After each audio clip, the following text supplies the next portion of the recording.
दिल्ली सरकार ने दिया जोरदार झटका।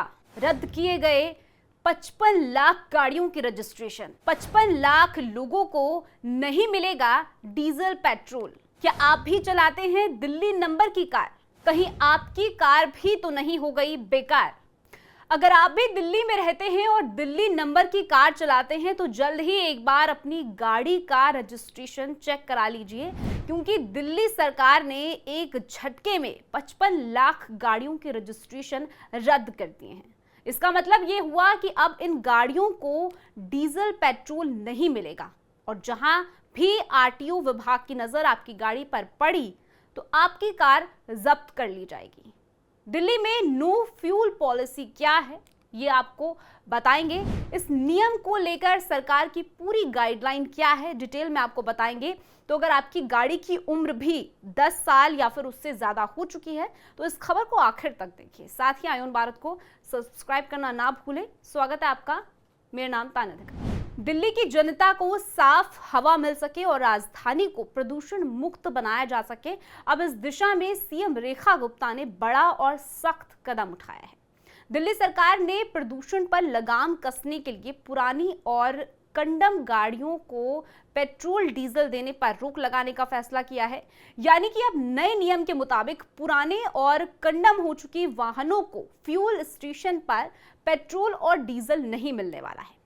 सीएम रेखा गुप्ता इसमें कोई कोताही नहीं बरतना चाहती है। इसके लिए खास दिल्ली के 477 फ्यूल स्टेशनों पर ANPR यानी कि automatic number plate recognition camera लगाए जा चुके हैं।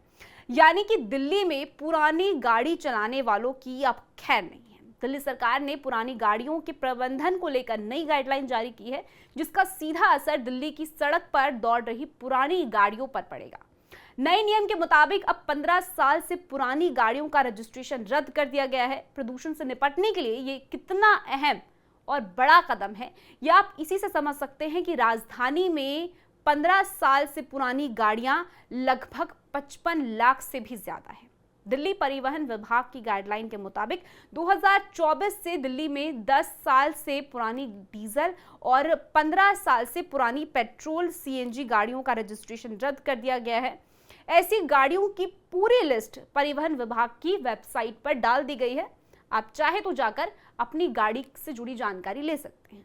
इसमें गाड़ियों में ट्रक, कैब, कार, मोटरसाइकिल से लेकर के ऑटो रिक्शा सब शामिल है। ऐसे में अब जो लोग दिल्ली में गाड़ी चलाते हैं उनकी गाड़ी की उम्र 10 से ज्यादा हो चुकी है, तो उनका सवाल ये है कि अब उनकी गाड़ियों का क्या होगा। तो देखिए, इन चालकों के पास 3 ऑप्शन है। वो 3 विकल्प क्या है वो हम आपको बताते हैं। अगर आपकी गाड़ी भी सड़क पर चलने लायक नहीं बची है तो पहला तरीका तो ये है कि ऐसी गाड़ियों को सिर्फ आप अपने खुद के पार्किंग में स्पेस में रख सकते हैं।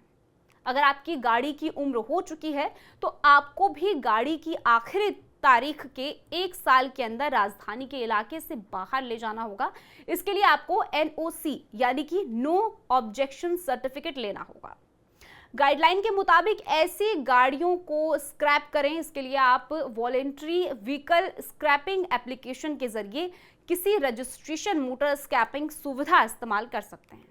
और आखिर में इस पूरे प्रोसेस के बाद आपको गाड़ी के रजिस्ट्रेशन पर मोटर वाहन टैक्स में छूट मिल सकती है। तो अगर आपकी गाड़ी अब दिल्ली में चलने लायक नहीं बची है तो ध्यान रहे कि दिल्ली की सड़कों पर निकलते समय आपको इन खास बातों का ध्यान रखना होगा, क्योंकि अगर आपकी पुरानी गाड़ियां दिल्ली के पब्लिक प्लेस पर चलती या फिर पार्क होती हुई पाई गई तो उन्हें जब्त कर लिया जाएगा।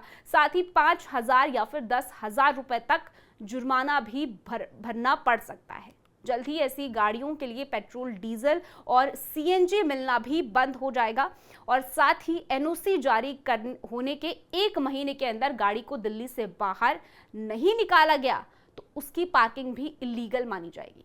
ध्यान रहे, परिवहन विभाग, दिल्ली टैरिफ पुलिस, नई दिल्ली नगर पालिका परिषद, दिल्ली नगर निगम और दिल्ली छावनी बोर्ड ऐसे वाहनों को जब्त कर सकते हैं। दिल्ली की CM रेखा गुप्ता और परिवहन मंत्री खुद इसकी पूरी मॉनिटरिंग कर रहे हैं। ऐसे में अगर आपकी गाड़ी भी अब नए नियम के मुताबिक अवैध हो चुकी है तो ऐसी गाड़ियों को स्क्रैप कराइए या फिर NOC मिलने पर दिल्ली एनसीआर से बाहर ले जाइए। दिल्ली के सबसे प्रदूषण शहरों की लिस्ट में दिल्ली टॉप पर है। यही कारण है कि सीएम रेखा गुप्ता ने अब दिल्ली की जनता को प्रदूषण से के मार से निकालने की कोई कसर नहीं छोड़ी है। पिछले 10 सालों में दिल्ली में प्रदूषण का स्तर लगातार बढ़ा है, जिसको लेकर बीजेपी हमेशा से ही केजरीवाल सरकार को निशाना बनाती रही है। लेकिन सत्ता में बैठी बीजेपी के लिए दिल्ली को साफ रखना और दिल्ली को प्रदूषण मुक्त बनाना एक बड़ा चैलेंज होगा। इस खबर में फिलहाल के लिए इतना ही। पूरी स्टोरी को लेकर अपनी राय कमेंट सेक्शन में जरूर बताइएगा। बाकी देश और दुनिया की ऐसी खबरों के लिए आप जुड़े रहिए आईएन भारत के।